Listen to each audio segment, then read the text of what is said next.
नमस्कार दोस्तों, मैं प्रवीण सर आपका तान्या एकेडमी में हार्दिक स्वागत करता हूँ। जैसे मैंने कल की जो क्लास खत्म की थी और आपसे मैंने क्वेश्चन पूछा था कि वेदों को कितने भागों में बांटा गया।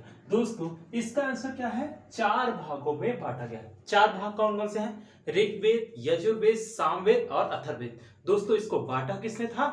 ऋषि वेद व्यास ने इसे 4 भागों में बांटा था, जैसा कि आपसे छत्तीसगढ़ पीसीएस में पूछा जा चुका है। नेक्स्ट क्वेश्चन मैंने आपसे पूछा था उपनिषदों की संख्या कितनी है, तो इसका दोस्तों आंसर होगा 108। कितना होगा? 108। जिन लोगों ने भी इस क्वेश्चन के आंसर दिए थे उनके नाम स्क्रीन पर है, जैसे नीतू, अमित, मंजीत, आशीष, तुषा, रमेश। इन लोगों ने इस क्वेश्चन के आंसर दिए। दोस्तों आप भी क्या करिए, क्वेश्चन के आंसर दीजिए। दोस्तों आज हम बात करने वाले हैं ऋग्वैदिक काल के किसके जीवन के बारे में हम बात करने वाले हैं। पिछली क्लासेस में हमने पढ़ा ऋग्वेद, यजुर्वेद, सामवेद एवं अथर्ववेद के बारे में। हमने जो जो चीजें थी उसके बारे में बात की। आज हम बात करेंगे ऋग्वैदिक कालीन समाज के बारे में बात करेंगे। दोस्तों ऋग्वैदिक कालीन जीवन क्या करेंगे, हम हेडिंग डालेंगे, उसके अंदर चीजें हम पढ़ेंगे। हेड डालेंगे,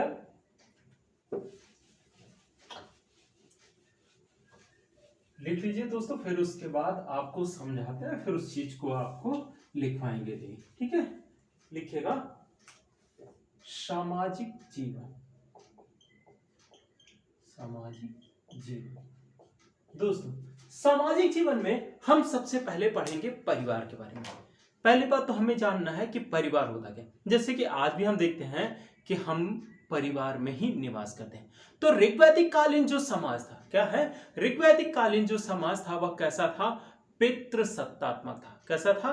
पितृसत्तात्मक था। उसमें घर में जो सबसे बुजुर्ग व्यक्ति हुआ करता था वही क्या होता था? उस घर का मुखिया होता था। इसी को क्या कहा जाता है? पितृसत्तात्मक। मतलब जो भी कार्य होता था वह किसके दिशा निर्देशन पे होता था? मतलब कि आपके पिता, या फिर आज भी देखें तो क्या है, कहीं कहीं आपको ये सारी चीजें देखने को मिलेंगी कि कहां वहां पर महिलाओं को कम महत्व दिया जाता है। इस तरीके से ऋग्वैदिक काल में भी समाज कैसा था? पितृसत्तात्मक था। दोस्तों लेकिन यहां पर एक चीज और ध्यान रखनी है, मानव कैसे जीवन व्यतीत कर रहे थे? समानता पूर्वक जीवन व्यतीत कर रहे थे। जैसे मैंने आपको बताया था ऋग्वेद के 9वें मंडल में मैंने बताया था कि एक व्यक्ति बताता है कि मैं कवि हूं, मेरे पिता भिषज या वैद्य हैं और मेरी माँ लोगों के घर आटा या अन्न पीसने का कार्य करती है। लेकिन क्या कर रहे हैं? एक ही साथ रह रहे हैं। लेकिन यहाँ पर एक चीज और ध्यान रखनी है, क्योंकि समाज में समानता तो है, लेकिन आपसे क्वेश्चन पूछा गया है कि ऋग्वैदिक कालीन समाज कैसा था, तो आंसर होगा पितृसत्तात्मक था। दूसरी बात यहां पर ध्यान रखने वाली है कि ऋग्वेद में क्या है? ऋग्वेद में पिता शब्द का कितनी बार उल्लेख किया गया है और माता शब्द का कितनी बार उल्लेख किया गया है? दोस्तों माता शब्द का उल्लेख 234 बार, जबकि पिता शब्द का प्रयोग 335 बार किया गया। यह सबसे इंपॉर्टेंट बात थी। ध्यान देने वाली बात है कि यहां पर पितृसत्तात्मक तो था, लेकिन यहां पर ऋग्वैदिक कालीन समाज में जो यज्ञ हुआ करते थे वहां पर महिला या पत्नी की अनिवार्यता सुनिश्चित की जाती थी। जैसा कि अगर आप देखे हो, आपने रामायण जरूर देखा होगा। भारतीय जो हिंदू धर्म वाले व्यक्ति हैं उन्होंने रामायण जरूर देखा होगा, और रामायण में यह देखा होगा कि राजा राम ने या भगवान राम ने क्या किया था? एक अश्वमेघ का आयोजन किया था। उस समय रानी सीता या माता सीता कहां थी? वन में थी। लेकिन क्या होता था वहां पे? किसकी अनिवार्यता थी? महिला की अनिवार्यता थी। तो उनकी जगह पर उनकी क्या बनवाई गई थी? स्वर्ण मूर्ति बनवाकर उस यज्ञ को आयोजित किया गया था। इसलिए यहां पर भी ध्यान रखिएगा कि ऋग्वैदिक काल में जो यज्ञ होंगे वहां महिला की अनिवार्यता देखी जाएगी। तो हम क्या करेंगे, एक चीज को और ध्यान रखेंगे कि ऋग्वैदिक काल में जो समाज था वह संयुक्त परिवार था। कैसा था? संयुक्त परिवार था। मतलब कि आपके चाचा, दादा, बुआ, फूफा जैसे कुछ ऐसे ही सेंटेंस या चचेरा मान लीजिए, उसमें क्या होंगे, सब एक साथ लोग ही रहेंगे, कोई अलग बना के घर नहीं रहने वाला था। तो हम क्या करेंगे, थोड़ा सा हेडिंग डाल के लिखेंगे परिवार के बारे में। परिवार में लिखिएगा, परिवार हेडिंग डाला, लिखिएगा ऋग्वैदिक कालीन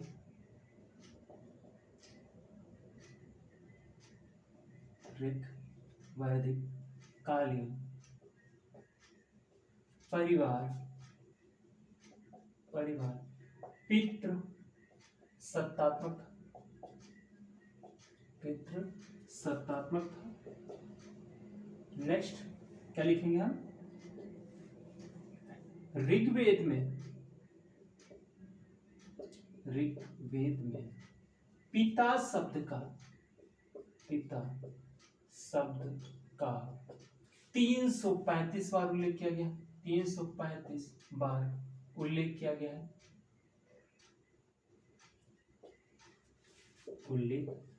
गया है,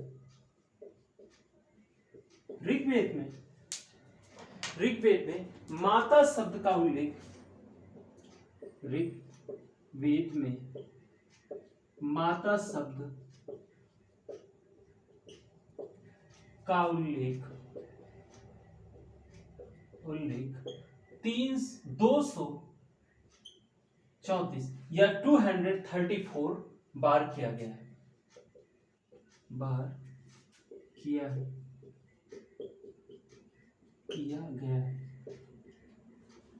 नेक्स्ट लिखेगा ऋग्वैदिक कालीन परिवार संयुक्त परिवार था, ऋग्वैदिक कालीन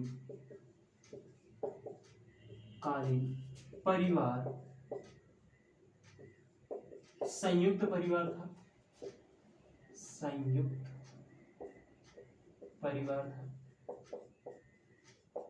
नेक्स्ट बात करेंगे किसकी, कि यहां पर धार्मिक अनुष्ठानों में पत्नी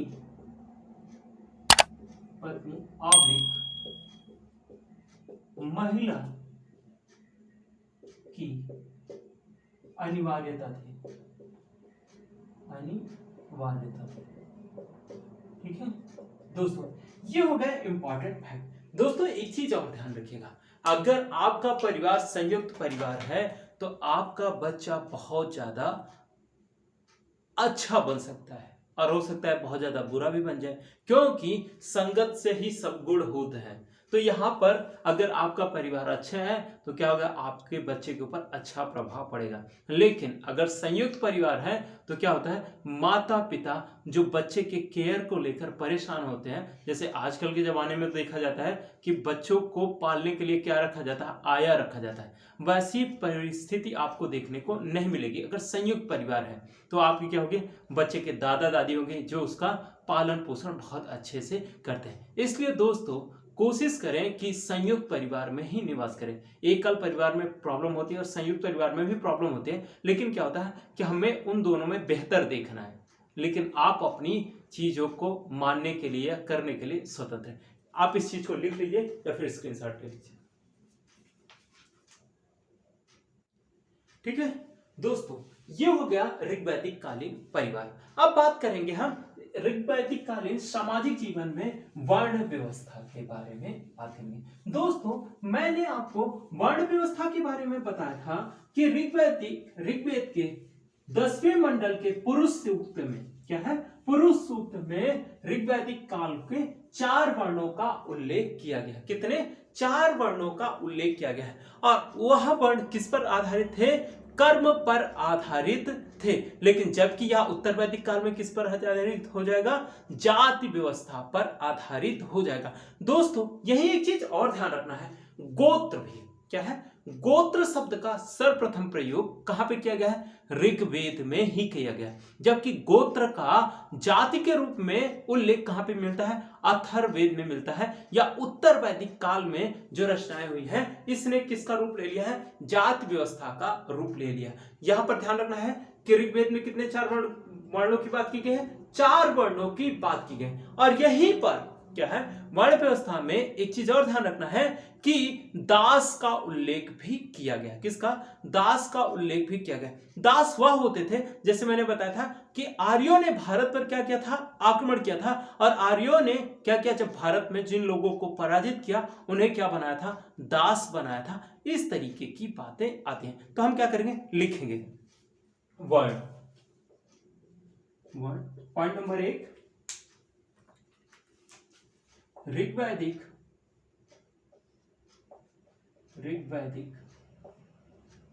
कालीन वर्ण व्यवस्था कर्म ऑब्लिक व्यवसाय पर आधारित थे। नेक्स्ट बात करेंगे किसकी? 4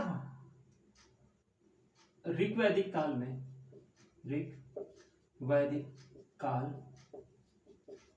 में वर्णों की संख्या 4 है, जिसका उल्लेख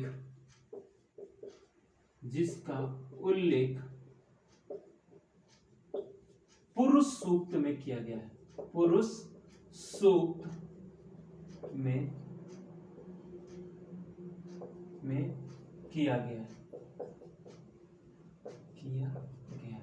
दोस्तों और क्या बात करनी है कि और इसमें कि ऋग्वैदिक काल में दास प्रथा का प्रचलन था। ऋग्वैदिक काल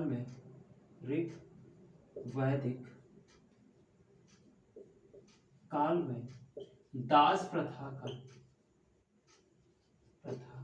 का प्रचलन था।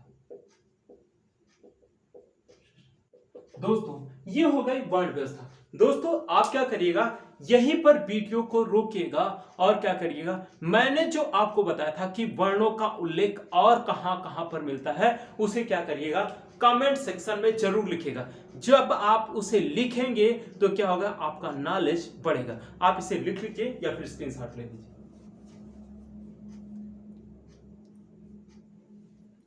हो गया दोस्तों, ये हो गई वर्ण व्यवस्था। क्या हो गई? वर्ण व्यवस्था। अब बात करेंगे हम वैदिक काल में वस्त्रों के बारे में। किसके? वस्त्रों के बारे में बात करेंगे। दोस्तों वैदिक काल में जो वस्त्र होते थे वह 3 प्रकार के होते थे। कितने प्रकार के? 3 प्रकार के होते थे। और उसके पश्चात एक वस्त्र और की बात आती है जिसे क्या कहा जाता है? पगड़ी। और उसे क्या करते थे? सिर पे बांधते थे।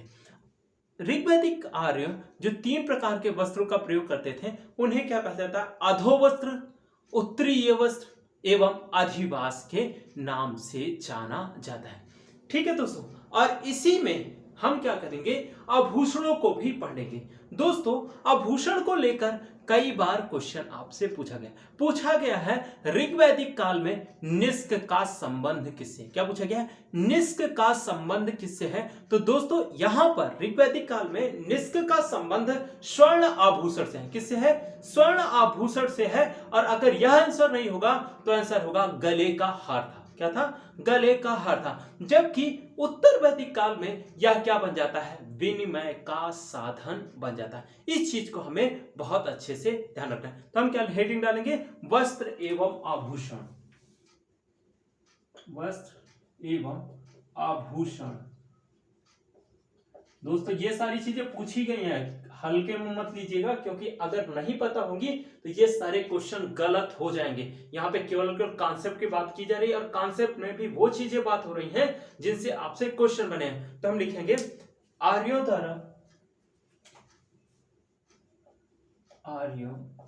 द्वारा 3 वस्त्रों का प्रयोग किया जाता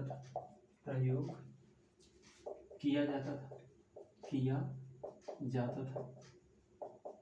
ठीक है, नंबर 1 2 3 क्या नाम है? अधोवस्त्र,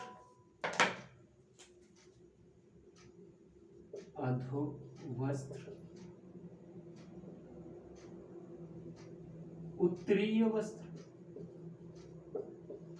उत्तरीय वस्त्र एवं अधिवास। क्या है? अधिवास, अधिवास वस्त्र। ठीक है। ये पे और मैंने क्या बताया कि वैदिक आर्य लोग क्या करते थे? सर पर पगड़ी बांधा करते थे। लिखिएगा, ऋग्वैदिक आर्य सर पर, सिर पर पगड़ी बांधा करते थे,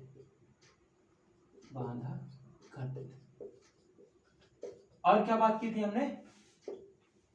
आभूषण के बारे में बात की थी। तो लिखिएगा, ऋग्वैदिक काल में, ऋग्वैदिक काल में निष्क स्वर्ण आभूषण,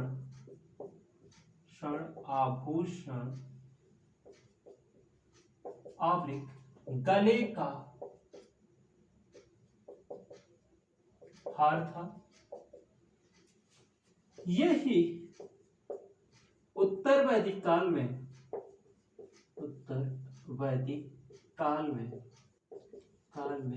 विनिमय का साधन बन गया, ठीक है दोस्तों। लिख लीजिए या फिर स्क्रीनशॉट ले लीजिए।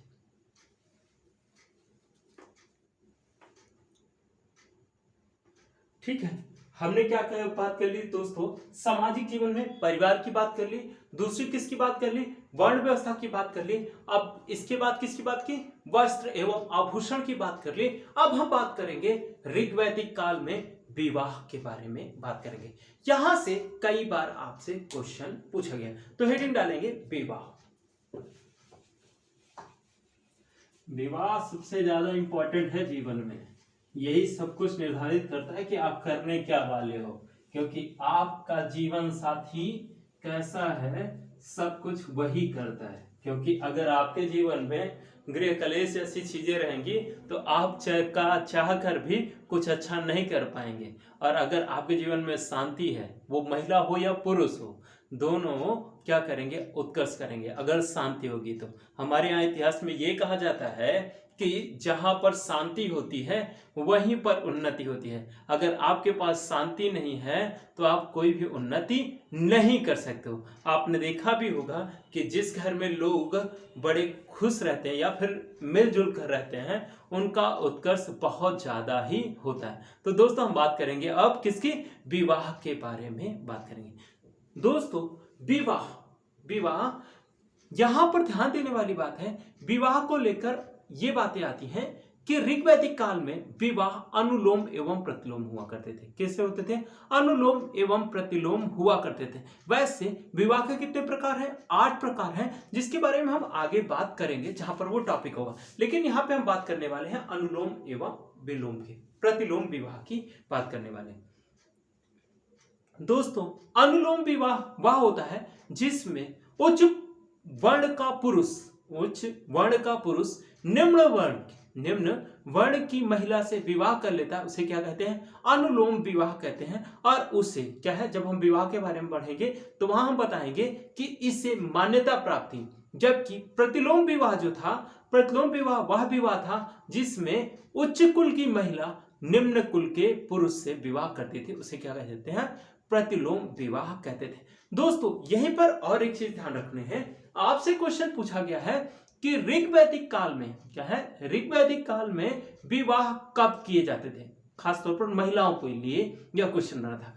तो यहां पर एडल्ट या मतलब कि उसकी उम्र लगभग 18 साल, कितनी? लगभग 18 साल, या ये शब्द लिखा मिला है, आईएएस का क्वेश्चन है कि जब तक महिला रजस्वला नहीं होती थी तब तक महिला का विवाह नहीं किया जाता। ऐसी सोच थी हमारी पहले वाले लोगों की। उसके बारे में हम थोड़ा सा बात करेंगे।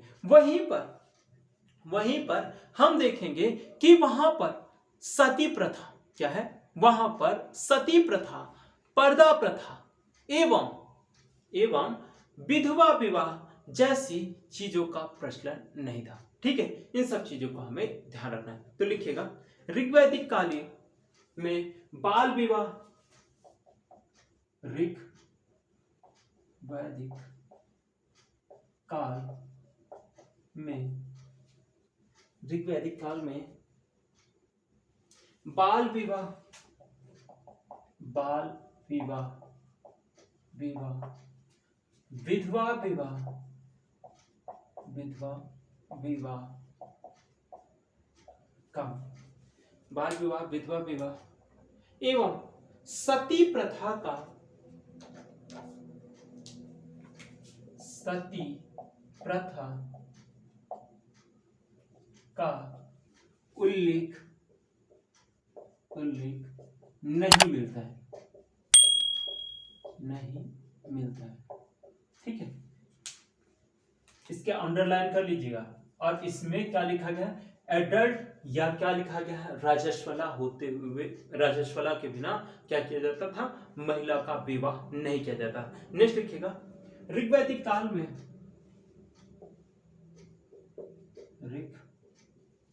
ऋग्वैदिक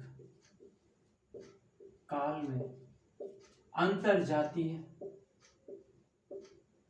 क्या है, अंतरजातीय, अंतरजातीय एवं बहुविवाह, बहुविवाह हुआ करते थे, हुआ करते थे। ठीक है, अंतरजातीय का मतलब कि मतलब एक वर्ण का व्यक्ति दूसरे वर्ण से क्या कर ले, विवाह कर ले, इसे ही क्या कहते हैं, अंतरजातीय विवाह। इसे और किस नाम से जाना जाता है, अनुलोम, अनुलोम विवाह एवं प्रतिलोम विवाह, प्रतिलोम विवाह। दोस्तों यहीं पर एक चीज और ध्यान रखने वाली बात है, आपसे क्वेश्चन पूछा है वर्ण संस्कृत, क्या है, वर्ण संकर जातियों की उत्पत्ति कैसे हुई। जैसे कि आप देखते हैं कि वैश्य में ढेर सारी जातियां हैं, शूद्र में कई जातियां हैं, मतलब कि जनरल में भी ढेर सारी जातियां हैं। तो आप इस चीज को देखेंगे कि यह वर्ण संकर जातियां इन्हीं के कारण उत्पन्न हुई है। क्या होता है, एक दूसरे से जब एक विवाह होता है तो वो क्या होता है, नया रूप ले लेता है, जिसमें क्या होता है, ढेर सारे जातियों का नाम। अगर देखा जाए तो हमको लगता है कि अब तक भारत में लगभग 200-300, शायद कहो तो 500 जातियां निवास कर रही हूं, ऐसा जीवन चल रहा है। ठीक है, और मुझे लगता है कि भारत में जब तक जाति व्यवस्था खत्म नहीं होगी तब तक कुछ और अच्छा नहीं हो सकता है। ठीक है, तो इसे क्या करिए, लिख लीजिए या फिर स्क्रीनशॉट ले लीजिए। ठीक है, लिख लिया।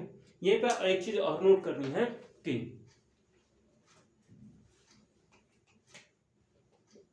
ऋग्वैदिक काल में, ऋग्वैदिक काल में नियोग प्रथा का प्रचलन था। इसके बारे में मैंने आपको पहले बताया है। आपका क्या करिएगा, आप इसमें वीडियो को रोक कर क्या करिएगा, इस क्वेश्चन का आंसर दीजिएगा कि किसने नियोग प्रथा की आलोचना की थी या जिसने उसका बहिष्कार किया था। इसका आंसर हमें क्या कहाँ चाहिए, कमेंट बॉक्स में चाहिए। और जिन बच्चों ने अच्छे से वीडियो देखा होगा वही इस क्वेश्चन का आंसर दे पाएंगे, बाकी का तो भगवान ही जानता है क्या होने वाला है। ठीक है, अब हम बात करेंगे ऋग्वैदिक काल की प्रशासनिक इकाइयों के बारे में।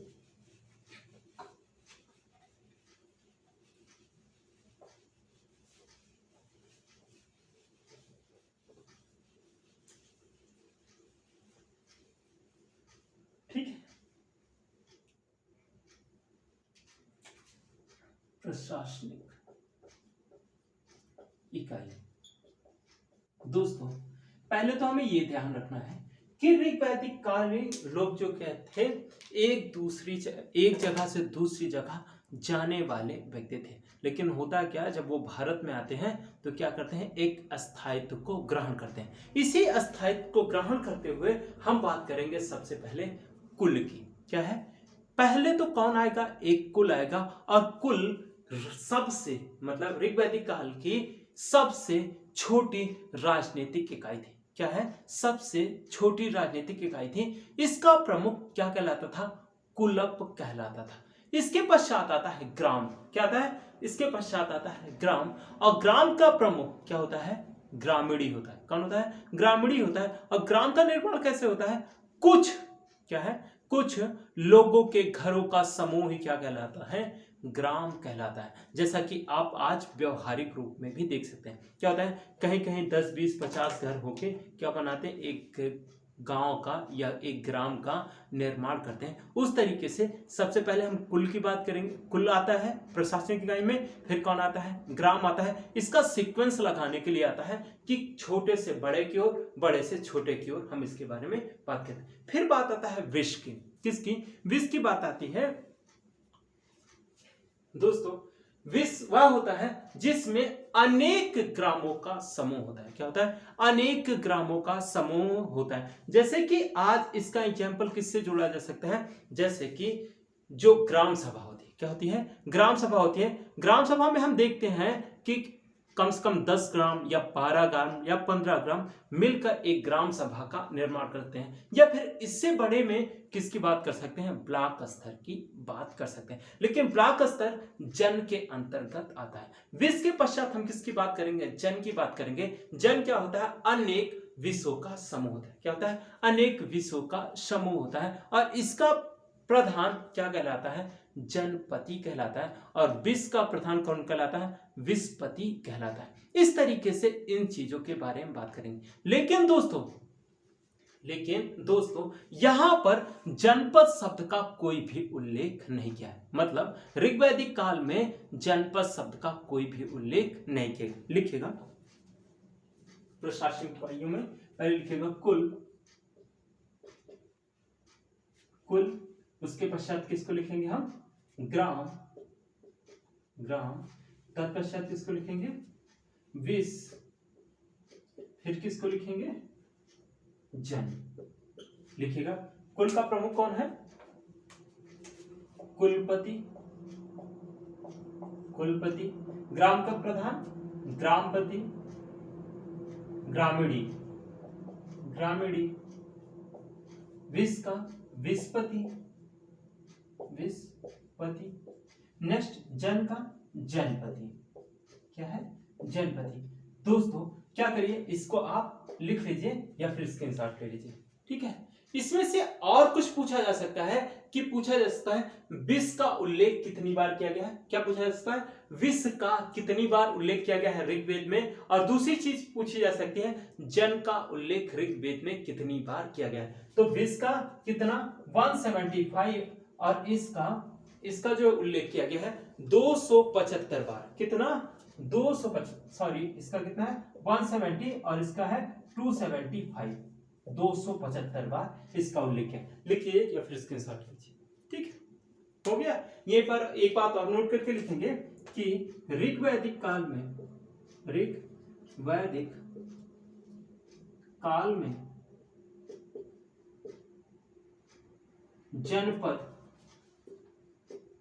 जनपद शब्द का उल्लेख नहीं मिलता है। ठीक है, ये हो गया। अब हम बात करेंगे कि ऋग्वैदिक काल में राजा कौन होता था। क्या है? राजा कौन होता था। ठीक है, प्रशासनिक इकाइयों की बात कर ली। अब हम बात करेंगे राजा के बारे में। ठीक है,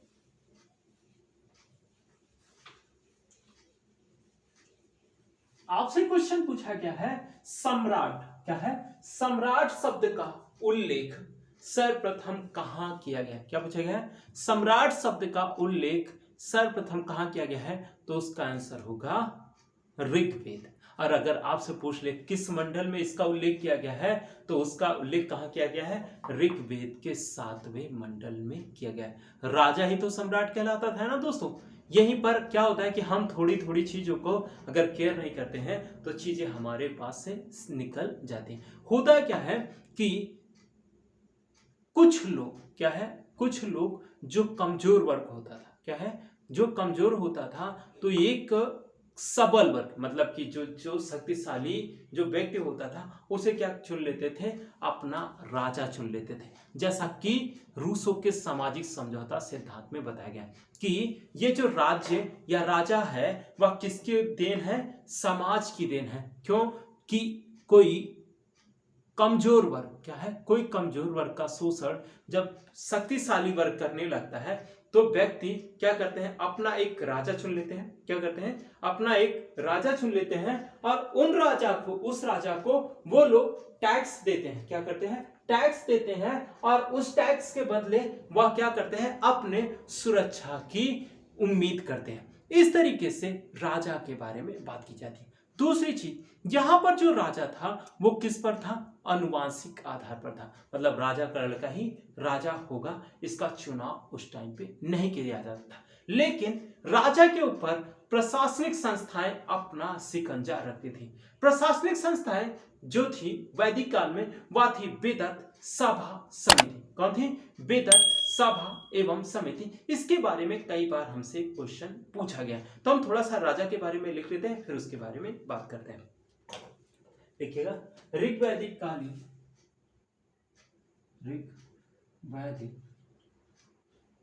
कालीन राजा अनुवांशिक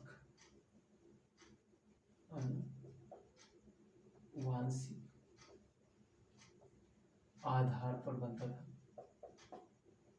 पर बनाया जाता था।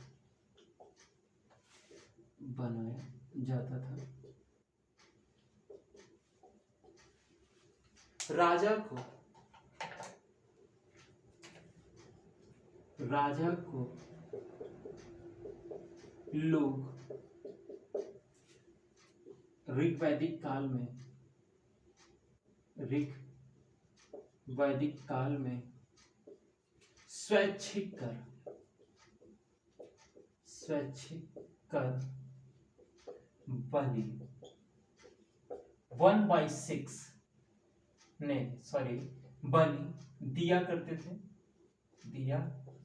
थे। ठीक है। नेक्स्ट, सम्राट शब्द का सर्वप्रथम उल्लेख ऋग्वेद के 7वें मंडल में किया गया है। ठीक है दोस्तों, ये हो गई सबसे इंपॉर्टेंट बात। नेक्स्ट हम बात करेंगे किसकी, प्रशासनिक संस्थाओं के बारे में। इस पर किसका नियंत्रण होता था, मतलब राजा पर किसका नियंत्रण होता था, प्रशासनिक संस्थाओं का क्या होता था, नियंत्रण होता था। वैदिक काल में जो राजनीतिक संस्था थी उसके बारे में हमसे पूछा था, तो विदत, सभा एवं समिति, और एक शब्द और आता है, गण आता है। लेकिन दोस्तों इस चीज का हमें ध्यान रखना है, जब यह ऑप्शन बाउंडेड होगा, जब यह ऑप्शन प्रतिबंधित होगा कि इसमें हमको इसको चुनना ही होगा, तब इसका नाम आता है। लेकिन उत्तर वैदिक काल की सबसे अंतिम अवस्था में किसका निर्माण होता है, गण का निर्माण होता है। और इसमें सबसे पहली बात तो पूछी जाती है कि प्रशासनिक संस्थाओं में सबसे प्राचीन संस्था कौन थी, तो वो सबसे प्राचीन संस्था विदत थी। कौन थी, विदत थी। इसका उल्लेख ऋग्वेद में 122 बार किया गया। कितनी बार, 122 बार में किया गया है। और इसमें समिति में विदत एवं सभा में महिलाएं पार्टिसिपेट किया करती थी। इस चीज को भी बहुत ध्यान रखना है। नेक्स्ट बात करेंगे हम सभा की।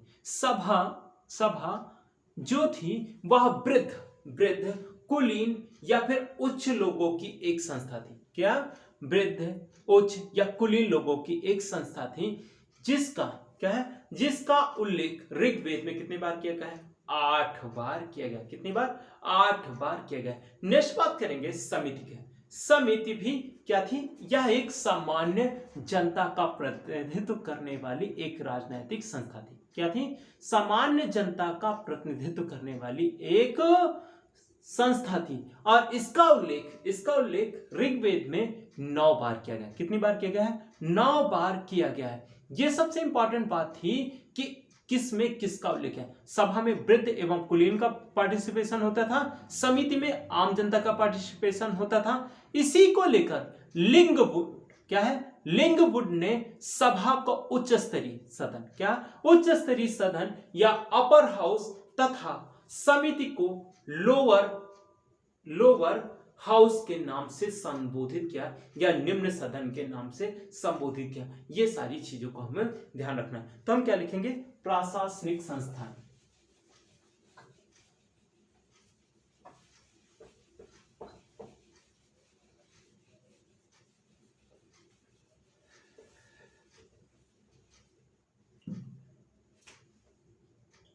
प्रशासनिक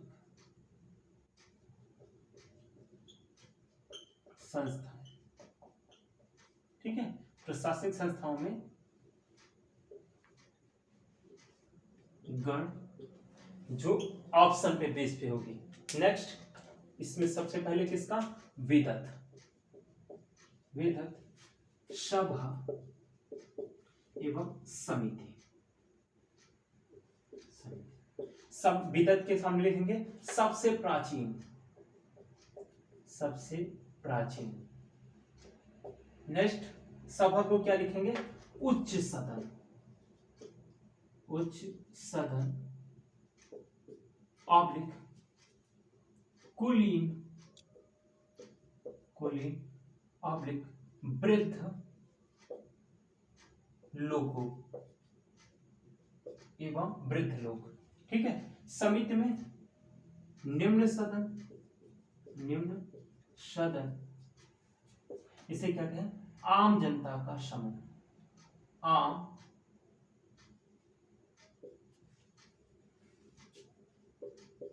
जनता के प्रतिनिधि, ठीक है। ये चीज हो गई। और गण का मैंने जैसे बताया कि यह केवल ऑप्शन बेस्ड होगा, तो हम इसमें एक चीज और लिख लेंगे। समिति का विदत का कितनी बार उल्लेख किया गया? 122 बार उल्लेख किया गया है, ठीक है। सभा का कितना? 8 बार उल्लेख किया गया है। कितना? 8 बार उल्लेख किया गया है, जबकि इसका समिति का 9 बार उल्लेख किया गया, ठीक है। इसे क्या करिए, आप स्क्रीनशॉट ले लीजिए या फिर लिख लीजिए, ठीक है। ठीक है दोस्तों, इसे उच्च सभा और निम्न सभा किसने किया था? लिंगवुड ने। इस चीज को भी ध्यान रखिएगा, लिंगवुड, ठीक है। इन्होंने इसका नाम ऐसा कहा था। नेक्स्ट हम बात करेंगे ऋग्वैदिक कालीन जीवन में जो आर्थिक जीवन था। क्या था? आर्थिक जीवन था। इनका जो आर्थिक जीवन था वो कृषि एवं पशुपालन पर आधारित था। किस पर आधारित था? कृषि एवं पशुपालन पर आधारित था। इन्होंने क्या है, इन्होंने सर्वाधिक महत्व गाय और घोड़े को दिया। किसको? गाय एवं घोड़े को दिया। गाय को मतलब घोड़े को अश्व भी कहा जा सकता है, क्योंकि आपसे पूछा गया है ऋग्वेद में अश्व का क्या है, ऋग्वेद में अश्व का कितनी बार उल्लेख किया गया है, तो उसका आंसर है 215 बार इसका उल्लेख किया गया है। जबकि गाय का जो उल्लेख किया गया है वह है 176 बार किया गया। ये दोनों चीजें आपसे जीआईसी एग्जाम में मतलब गवर्नमेंट इंटर कॉलेज के लेक्चर में यह क्वेश्चन पूछा जा चुका है, तो हमें इस चीज को ध्यान रखना है। दूसरी चीज मैंने आपको बताया था कि इनका जो जीवन था वो किस पर आधारित था? कृषि एवं पशुपालन पर था। तो कृषि का उल्लेख कहां किया गया है? ऋग्वेद के चौथे मंडल में किया गया। किसमें? ऋग्वेद के चौथे मंडल में किया गया है। और तत्पश्चात एक चीज और ध्यान रखना है कि ऋग्वेद में कृषि के लिए कितने मंत्र समर्पित किए गए हैं, तो उसका आंसर होगा 24 मंत्र उनके लिए समर्पित किए गए हैं। और तत्पश्चात एक चीज और ध्यान रखनी है कि ऋग्वैदिक काल में आर्यों की लड़ाई का सबसे प्रमुख कारण क्या था? गाय था। और सबसे ज्यादा लड़ाई किसके लिए होती थी? गाय के लिए ही हुआ करती थी। ठीक है दोस्तों, इन सब चीजों को हमें ध्यान रखना था। और ये लोग मतलब यह लोग खेती के लिए क्या करते थे? हल के द्वारा इसका खेती करते थे। लेकिन यहाँ पर लोहे का कोई ज्ञान नहीं हुआ। ऋग्वैदिक काल में दोस्तों लोहे का कोई ज्ञान नहीं होगा, जबकि उत्तर वैदिक काल में लोहे का हमें क्या हो जाएगा, ज्ञान हो जाएगा। ऋग्वैदिक काल में बढ़ई, रथकार, बुनकर, कुम्भहार आदि शिल्पियों का उल्लेख मिलता है। थोड़ा सा हम लिखेंगे इसके बारे में, फिर बताएंगे।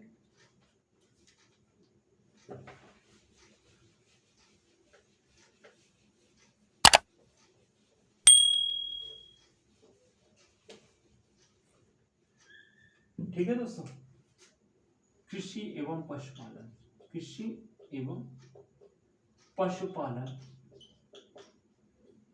पशुपालन ऋग्वैदिक आर्यों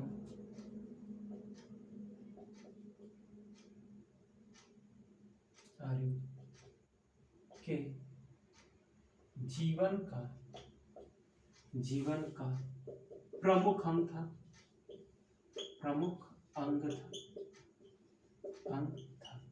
ठीक है। नेक्स्ट बात करेंगे गाय का उल्लेख, गाय एवं अश्व, इसे क्या कहते हैं, घोड़ा कहा जाता है। गाय एवं घोड़ा आर्यों के लिए सर्व प्रमुख पशु थे, सर्व प्रमुख पशु थे, ठीक है। गाय का उल्लेख कितनी बार किया गया, 176, जबकि अश्व का 215 बार। कितना, अश्व का कितनी बार किया गया है, 215 बार उल्लेख किया गया है। इस चीज को हमें ध्यान रखना है दोस्तों। और चीजें क्या करते हैं हम कल की क्लास में रखते हैं, जिसमें हम बात करेंगे धर्म के बारे में। किसके, ऋग्वैदिक कालीन धर्म के बारे में बात करेंगे। क्योंकि दोस्तों टाइम ज़्यादा हो रहा है, अगर वीडियो और ज़्यादा लेक्चर लंबी होगी तो आपको थोड़ा सा असुविधा लग सकते हैं। तो इसलिए क्या करते हैं, ऋग्वैदिक कालीन धार्मिक जीवन के बारे में हम कल बात करेंगे। और उसके पहले हम क्या करते हैं, जैसे कि मैं क्लास खत्म करने से पहले क्या करता हूं, आपसे क्वेश्चन पूछता हूं और उस क्वेश्चन का जवाब आप कहां देते हैं, कमेंट सेक्शन में देते हैं। तो हम आज क्वेश्चन लिखेंगे, आज का क्वेश्चन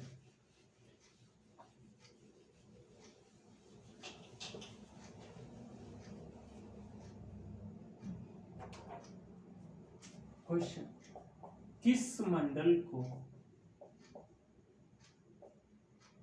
मंडलों को वंश मंडल कहा जाता है, वंश मंडल कहा जाता है, ए बी सी डी लिखिएगा। ए में लिखिएगा 1 2 और 3 7 से 9 8 से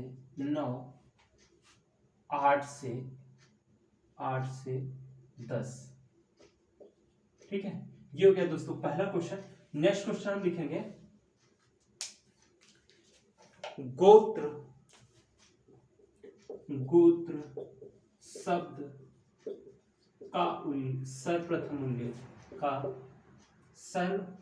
शब्द का सर्वप्रथम उल्लेख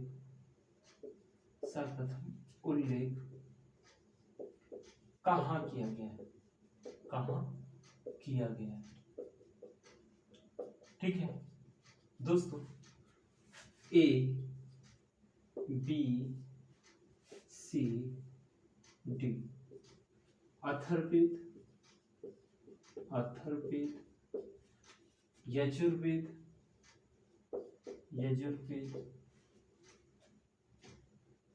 सामवेद, ऋग्वेद, ठीक है दोस्तों। क्या करिएगा, इस क्वेश्चन का आंसर आप कहां कर दीजिएगा, कमेंट सेक्शन में दीजिएगा। आज के लिए इतना ही, थैंक यू दोस्तों।